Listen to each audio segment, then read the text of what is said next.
we have our the Insurance Dudes podcast Instagram, and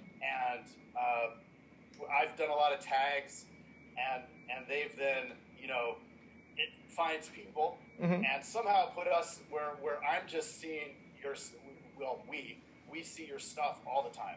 Oh, And okay. so that's what really caught my eye. I mean, you have all those staff members working for you that girls that are constantly posting their pictures, which I thought was really just awesome. So you're doing that, or they're doing that, or how did you create this culture of utilizing Instagram? And I mean, it really is generating awareness. It's awesome. Oh, thank you. Yeah, that's really the point, right? Try to get awareness so people could see what we're doing. It's all about transparency right now. But in the beginning, I just did it myself. So, I was the one taking pictures and very amateur stuff. But, seeing what got more responses, and still it's a work in progress. But just about 6 months ago, because finally I felt like I got a feel of it, and I wanted to really learn it myself. I didn't just want to hand it over to somebody from the very beginning. So once I got the hang of it, and then I actually looked for more professional help.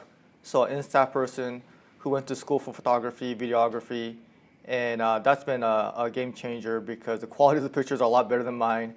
And then there's a little bit more thought into it. And also, because of my scheduling, sometimes, I wish I could do social media all day long. It's fun. It's a lot of fun, and coming up with ideas. I like that side of it, the business.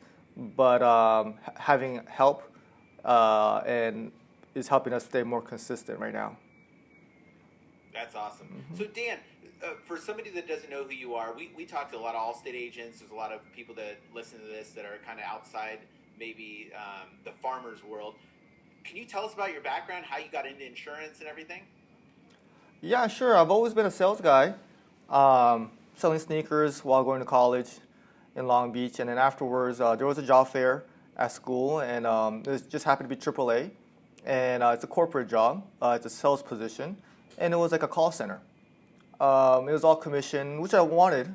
And I was there for 3 years. They licensed me there. They trained me there how to sell insurance over the phone. And I was ESU on Harbor? Yeah, exactly. Yeah. I worked there for let's say around 6 months before I got fired. That's a story. What years? 2004 to 2007. 2004? Mm-hmm. We were there at the same time. Are you kidding me? That's so funny. Do you know Nick Arhanis? Yeah. Yeah, Nick brought me in. Oh, really? Small world. Yeah. He's a fun he's a fun guy to party with, right? Yeah. Yeah, great guy. We still I still I keep in touch with him, but we're Facebook friends. So yeah, great guy. But it was a good experience, but I did learn kind of off the subject here, but how not to treat employees there. There you go. The culture. Those are the best lessons. Yeah, the culture is so important. But regardless, I learned how to sell. I was there for 3 years, and then had an entrepreneurial spirit, so started a farmers agency. Cool. Yeah. And how did you really get that going? So talk about the size of the agency you have now and kind of how you got there. Yeah, it's just, nickel and diming every step of the way. There was no shortcuts. But right now, farmers, I've been listening to your guys' podcast. You guys have a lot of good stuff, learning from a lot of big agents. So a lot of the discussions when it comes to size of I need to look it up, but farmers amongst each other, we don't really talk about book of business size, like in premium. I don't know why. We always compare PIF, which is policy in force. I want to look up my premium so you guys can have a big sense, but policies in force is about 8,000 right now, a little over 8,000. It's been just, I've only bought 70 of them, so it's just organically just growing it, and blessed to still be growing still at this point with all the challenges I'm sure every agency owner has. And Farmers has so in our market right now, Farmers has some big challenges with auto, right? Yeah. Yeah. How do you take that on? Like, and when I say by big challenges, I mean like you guys are right now probably the most expensive in auto. To see you thriving like you are is awesome. But like, how do you handle that? Well, we try not to really think about it. So the fact that we're high in premium, I try not to let my producers know about that. Like we try not to even think about the pricing as a issue, because I know a lot of agents could get into that, mindset of, oh, the price is too high, we can't sell it. So I try to almost like brainwash ourselves, saying that, hey, our price is fair, our price is good, and then it's just comes down to just generating enough marketing to have enough sales, really, because with certain situations, even though the pricing isn't everything, we'll be in a situation where our rating is fair. People do value having a personal agent, so as long as our quoting numbers are up, eventually we're gonna run into sales, and it's a skill game too. When the price is high, I think the skill of the agents is really determines the closing ratio. So there's a lot of sales training that we do here, and we regardless of what the price is, I feel like our abilities could overcome those challenges. I agree. We always tell our sales agents, it's like, if we were the cheapest, you don't really need sales agents. Yeah. They can sign up online. Exactly. Put a link, sign up, because we're the cheapest. And we wouldn't be paid as much as we would be because we wouldn't be valued. Right. So Jason, walk us go through ahead. that training. Like, what do you do on a daily basis or a weekly basis, or how often do you meet? Because we get questions like that all the time. Like, just how do you do it? How? Yeah, the training. Well, I think what's really helped us is our weekly book reviews, and we put that on our on live on Instagram. It's actually on my YouTube channel too. I put the whole thing on there. So, big believer of just getting the group together, even though it's sacrificing some time off. They're not making calls or anything like that. But for an hour a week, everybody reads a chapter of the same book. Right now, we're reading the Sell or Be Sold book by Grant Cardone. So everybody will read that book, the chapter we're on, and then share a paragraph or two that they liked, and then talk about how it applies to what we do. So it just gets us in the mindset of, okay, what it takes to be a sales professional, because it is a big difference between a sales pro and being an amateur. And really would like staff to get involved in taking their time to learn on themselves, like reading sales book and watch YouTube videos about sales, but that might be a little bit of high expectation. So we do it in-house, taking the time out of our job, our work hours, and dedicating some time. And then also watching, sales, there's some tactical things, but also there's a lot of mindset things going on too. That's just straight motivation, So having a very, performance incentives, compensation plan helps. And then just be motivated and watching YouTube videos. There's so much good content out there, that you can share with your staff, and get together and talk about, and be positive influence to each other. I think that has really helped, and that has made a difference for the last year or two. That's awesome. Yeah. That is awesome.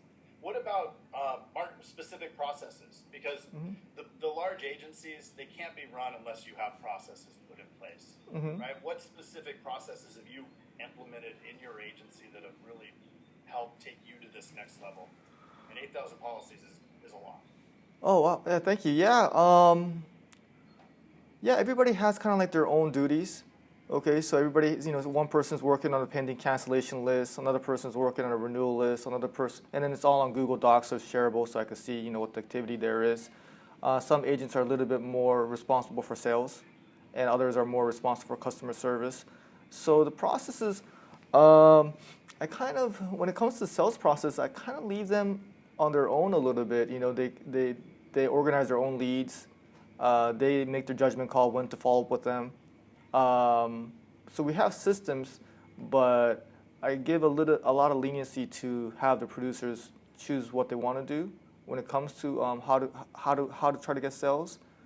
But when it comes to customer service, who picks up the call, which leads get transferred to which agents. So we do have processes. We have monthly, priority lists where certain agents will get more leads than others because of past performances. So we definitely have a lot of processes. But yeah, they're really important. And having systems too is very important, because once you have a good system or process, like you said, that's a great question, Greg, because then you can scale it. You don't have to. I think another one of our processes I could share with you guys is how we hire and recruit too, because we have people who start with no experience, and they start off with administrative, clerical work.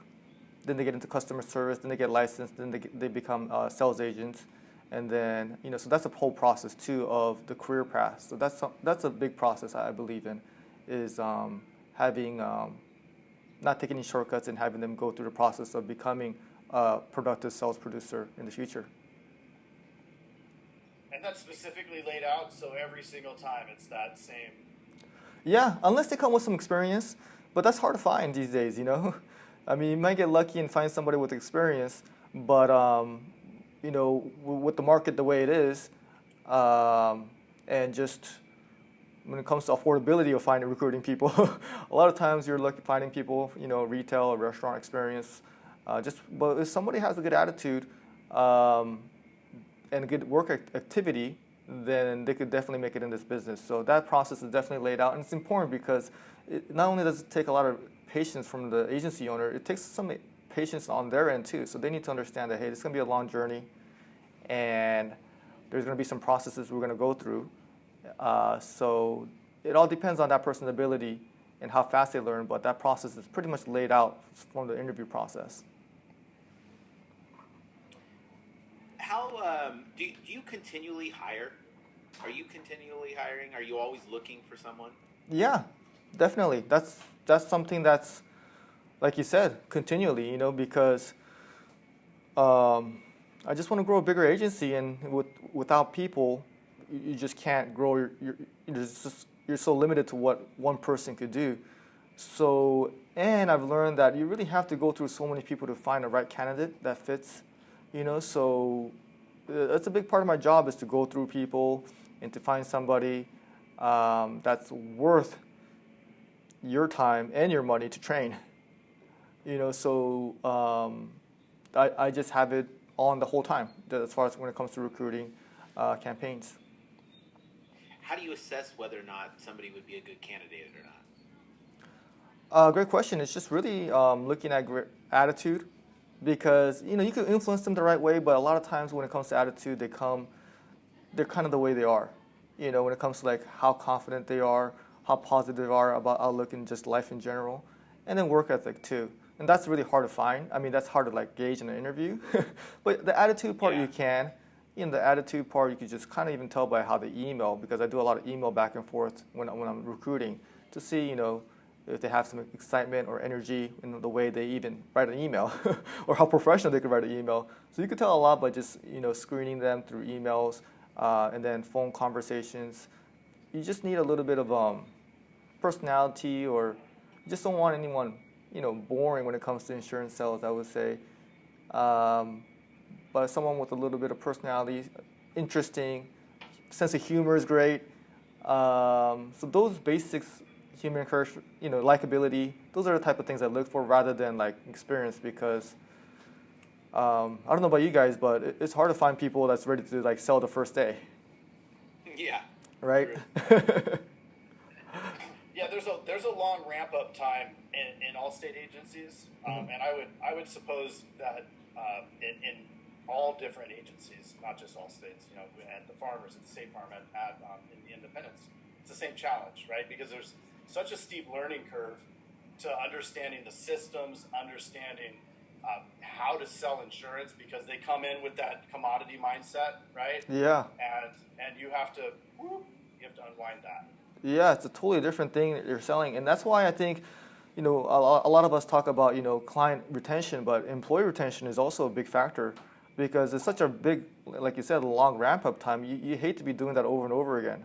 It's just not an efficient way to grow a business. So that's why finding the right person at the beginning is important, and then having them have the long-term mindset so they could stick it out until they get good is also, I think, key to growing an agency too. You had mentioned marketing earlier. So what are you doing right now for marketing? What's working for you? Because I mean, you've been doing this for a while. So how's things changed in that sense over the last few years? Yeah, sure. When I first started, it was all about internet leads. Okay, so that I was working in the call center. I just wanted to be busy, so I just bought leads. I made that financial commitment to, stay busy, and it was really a long-term. It was something that really my call center background really helped out. Calling people, closing them over the phone, and then and which we still do, but over time it has shifted a little bit more to social media. So social media has been a great discovery for us. Whereas again, we get awareness. And then not just the organic, but the ads is a huge, and the pricing of it has gone up, but I still think it's a better investment than internet leads at this point right now. But that is really a bulk of our marketing, and then getting referrals and cross selling and just the basic agency activities that you need to do to grow our agency. But running ads on social media is for recruiting and for marketing has been basically what I've been spending a lot of time on learning and practicing and getting better at. I notice on your social media you're always doing. I always see the team like around the table and stuff like that. Mm-hmm. Talk to us a little bit about what does your day look like? Like, how do you have that like a schedule every day that you at this time do this, at this time do this, at this time we have this meeting? How does that look? A weekly book review is usually on like a Thursday around 11:30 a.m. That seems to be like the slowest time for us. And then a YouTube video once a week. And then we want to have more meetings, but it's just the phones are ringing. It's just a fine line between we should have more meetings. And when I was a sales agent, I hated meetings, so I don't want to take too much time away from them trying to close business. But I send an email every morning, stats, and I try to put something motivational in written word in the email there. So that's daily. Most of my time is spent on motivating, recruiting, and training, to be honest with you, because that's something that I don't know how other agents do it. I wish it was an easier way, but I'm not in my office. I'm out in the cubicles, where the open area, I should say, and the people that are literally right next to me are the newest people. So the newest people, just to develop good habits and just to train them how to do just even the basic customer service things, I have to be like right there, like where they get just turn their head and ask a question. So I'm like the customer service manager almost. The sales agents are all, they're like self-motivated and they're on commission. So they're, and then they've been with me the longest, so they kind of know what they're doing. So a bulk of my day is training. That's a common theme, man. We hear from a lot of agents right now. It's recruit, train, motivate, and then what we heard from Tolga is make it rain. Make it rain. Make it rain. You got to give them the leads, Yeah. I look at it, my job is to get the phones ringing. Like that's my job, is to like make sure they have enough activity. And I tell them, hey, my job is to give you guys opportunity. Your guys' job is to take, to make the best out of it. So I feel like that's my responsibility and my obligation to give them a chance to at least make something out of this industry. What is just a golden nugget of information that you could give insurance agents that might be struggling or just, I don't know, that might not have the skill or skills that you've learned over the years? Because you started from nothing and you built this huge agency without a lot of, some agents buy agencies or whatever, but I mean, you grinded it out. Like what's give us some nugget that some agents can take and that might be actionable. Yeah, I would say be patient, have a long-term approach. I think that's one thing that I think a lot of new agents may struggle with, because this game is really a long-term game. What you do right now isn't going to help your next paycheck. What you're doing right now is helping out your next year's paycheck or the year after that sometimes. And then the second, maybe the nugget might be to just don't be afraid to spend the money. I think that's another differentiating factor when it comes to how fast or how successful agencies grow. Is some agents will just, when it comes to marketing, you got to spend money. When it first came to buying leads, when you hire somebody, that you're definitely spending money there too. So those two things, I think, I've seen from looking at others and from my experience, is just basically the more money you spend, even though it's not good right now because the return isn't immediate, making that sacrifice for your future income is, and having that delayed gratification outlook is one of the things that I think agents could struggle with, understandably too, because everybody wants to make the big bucks right away, but it's just unfortunately there's just no way to do that. I wish there was a way, but it's kind of like when you buy a business, you pay the money, and then the cash flow starts coming in. So when you're building an agency from scratch, it's kind of the same thing. You're spending the money, so you make money later. So I think just the willingness to spend money, it helps if you're a little bit of a gambler, and take risks. And sometimes I really appreciate you guys saying the size of the book of business, but I made some bad moves even recently. There's some months where I actually, the P&L is not looking great. It's going the wrong way. But that helps me stay hungry. But the payoff sometimes is big too. So it kind of depends on your risk tolerance.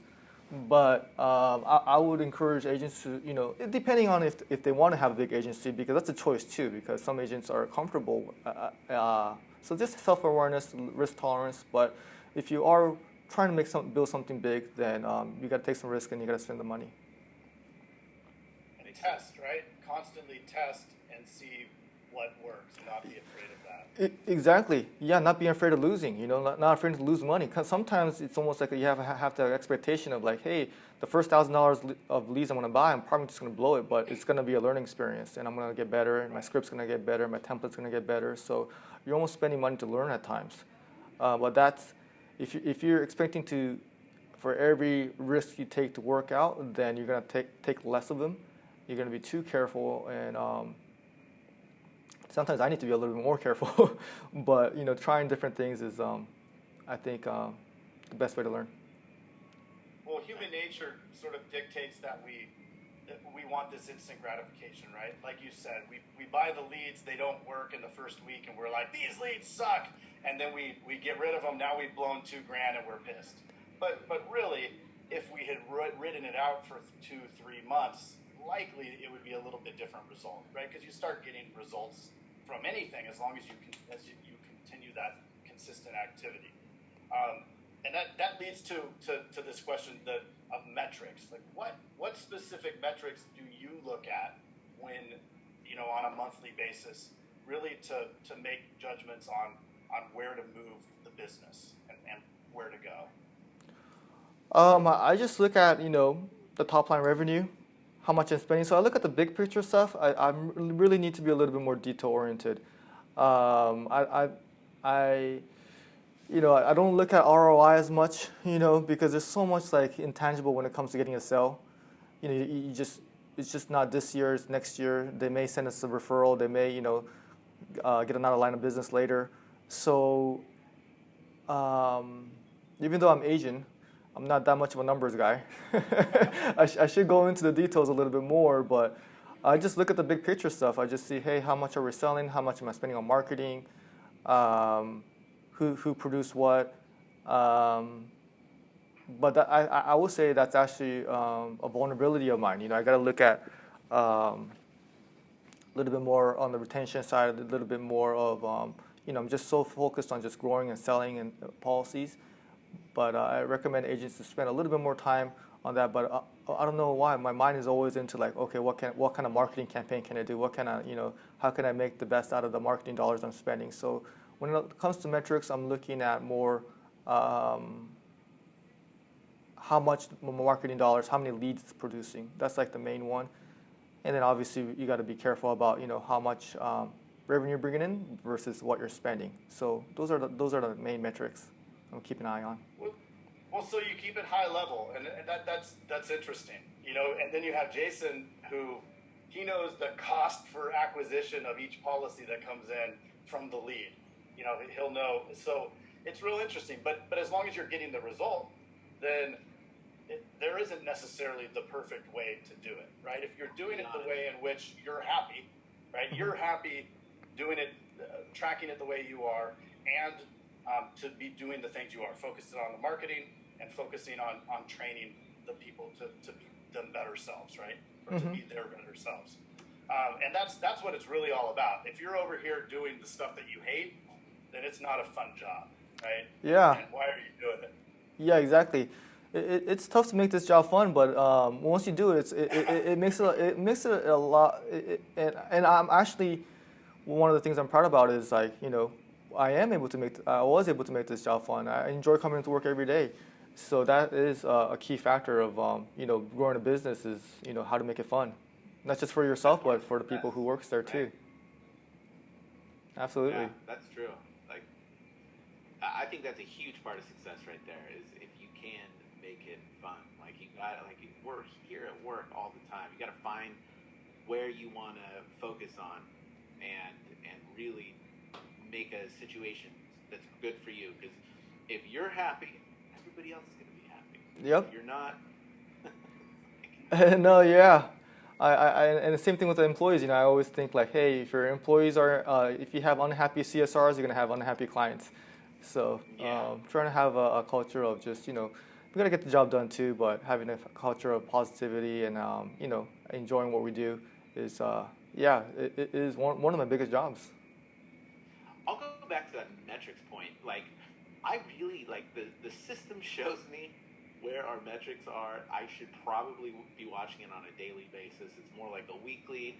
I check in here and there just to make sure because it does fluctuate. I'm a little bit more reckless on that. I could be totally wrong on this, but I think where like my mind is right now is that it's kind of like yours, Dan. It's like you got to make these big moves. You got to like pull yourself up high and look down on the situation.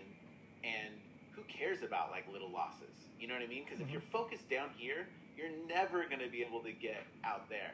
It's kind of like a watchtower, right? You've got to be up on that watchtower to see out how to get to that goal that you want to go at. And you're going to screw up. Like, especially right now, if you're making those big moves, you get big scrapes and big bruises. So I think that's, I don't know if that's the right way to look at it, but I mean, at least for me, that resonates with me because that's kind of where I'm at. I'm like trying to make these big moves and it's like, oh, I lost 10 grand. Oh, I lost 25 grand. It's like, I learned a ton doing it, Right. Yeah, you learn a lot. And I think you're absolutely right, Jason, because sometimes when you look in the details a little too much, you get a little risk averse. So when you think, okay, when I hire somebody, I pay this much per hour, how much am I getting that hour? It may look like it may not make sense. But there's just so many intangibles there and the long-term payoff too of what a person could bring or even what a lead could bring because, you look at the numbers and you say, hey, I buy a lead, I pay a producer, I pay them hourly, I pay them the commission, like, wow, I lost money from getting the sale. So the metric sometimes doesn't look good, but it's so impossible to tell how many years they're going to renew, premium increases, they buy a house later, they get married, add a spouse later. It's just impossible to get the full value. So I think, I made to be more of an extreme, but it's almost like blind faith. I'm just going to spend money, see what happens, and over time, experience gives you more confidence that, hey, this is working. Like, hey, the more I spend, it does actually work. So looking at it a little bit too closely may make an agent feel a little too scared to spend the money. Yeah, I agree. Mm. So, any other nuggets that you want to tell anybody, or maybe a question that we didn't ask that maybe we should have? No, no. I kind of want to interested in how you guys are doing. Actually, this is a great idea. I mean, great value. I listened to you guys' stuff. The Tyler Harris one was great. I mean, just That was awesome. I think for insurance agents, it's sometimes we're in our own bubble, and we don't get to see, especially from other companies, like what other agents are doing, and really it's great idea you guys have of just trying to learn from each other. So, what have you guys seen as far as like, patterns or anything that nuggets that I want to learn from you guys, because you guys have been talking to agents now, with all the episodes you guys have. You start, Craig. Yeah, I mean, this will carry over from the previous conversation. What this show or this podcast and what it's done for us is give us access to people that I don't think would have picked up the phone if we didn't have this. And as we get each more powerhouse guest, like we have, I think there's two different avenues that we go through. We talk to agents, and then we talk to marketers who have broken either out of the insurance agency space or are doing both, and it's a side hustle. But one of them that we were just on with was talking about the value of the mentor, and I think that each one of these people that we talk to is a new relationship that we've now established, and are a mentor in sorts, not only to us but to all the listeners, right? Mm-hmm. Like you Dan have picked up, hey, Tyler Harris. I mean, I didn't know who Tyler Harris was until Jason found him, brought him, and then I'm like, oh my goodness, I mean, what the heck? How did I not know this guy? Right? But that's how big this world is, and there's so many people that can add value. And as we take and extract each of these little details from it, it really is impacting my growth as a human and as a business owner. And I know it's doing. I feel like it's doing the same for Jason as well. Yeah, and I'll be like I'll be selfish on this one. Like, it's literally, I look at it like this. It's going to help other people, but dude, it's going to help me. Like every conversation that we've gotten into with a new person, new industry, or anything, it's like I learned so much from it. I love podcasts. I love mentorship. I look at it like we have access to all these people now, so I'm constantly trying to get nuggets from people. So doing this podcast has been so cool to learn from everybody that we've learned from, and kind of just it really elevates us to the next level. Yeah. Well, and as we're working on them, like we're chopping it up and we're going through, the audio or the video or whatever. Like I listen to some episodes so many times, and each time I'm like, wow, I didn't even catch that. It's something else. Like it's just been a blessing to be able to speak with you like you did. And it takes a lot out of our day. Like it takes a lot out of our day. It takes a lot to edit this stuff. I mean, eventually we're gonna get somebody else to edit it because it's really taking a lot of our time. But I think there's a lot of value. Kind of like one of the things. So your specific question. One of the things that I've noticed consistently with agents is that the really successful agents do the process that you just said: hire, train, retain, and make sure your agents are like happy and have enough leads to close. And they focus kind of in those areas. So it's cool to see those common threads of successful people, but B, successful agents, and kind of what they look like, almost looking through their eyes, Right. Yeah. Yeah, that totally makes sense. I think the biggest difference is some insurance agents are just focused on the next sale, where other ones are looking for the next hire.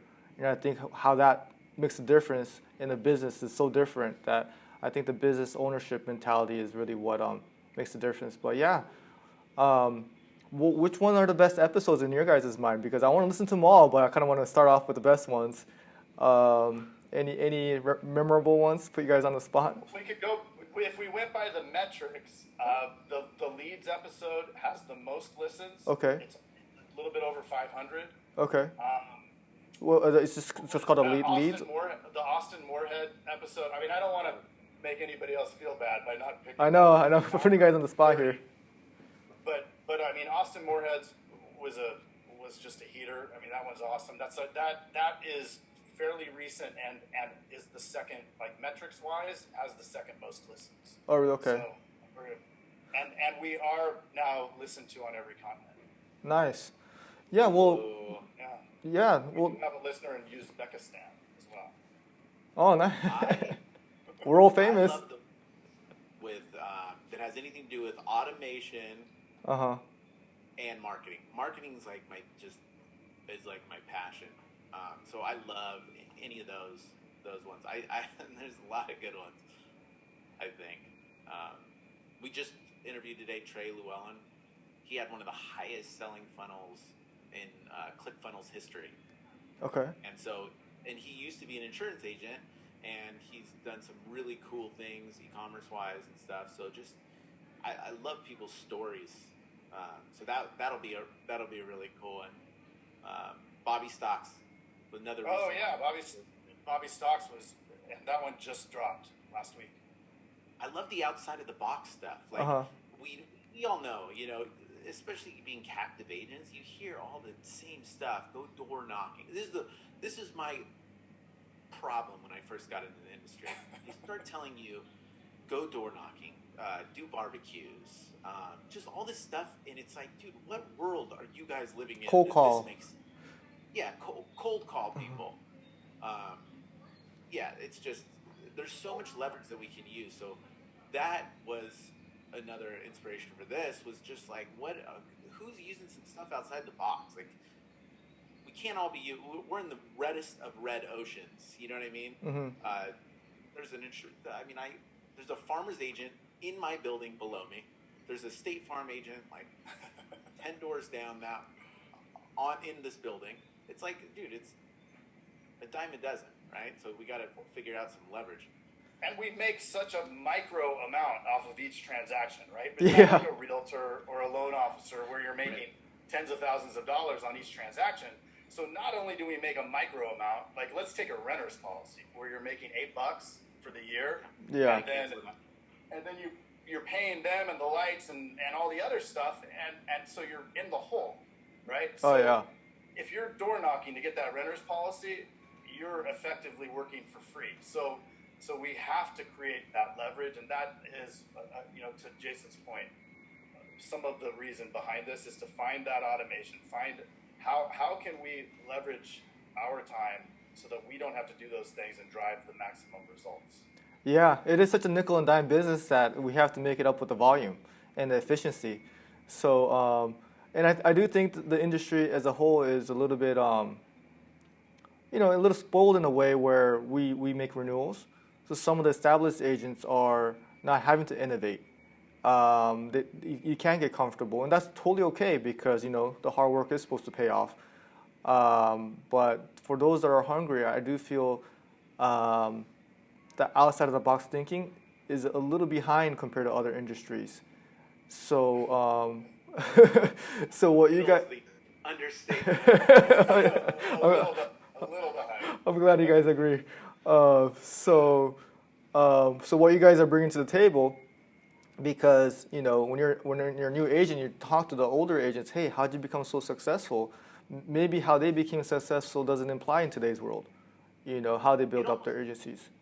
So yeah, I would even go to say it's the principles that is the nuggets of information from them that's super successful. Right. But the absolutely actions are completely gone. Like even from 10 years ago. So yeah, I mean we're all trying to struggle, or we're not struggling, but we're trying to figure out like what's the path of least resistance, right? Mm-hmm. At least 2019.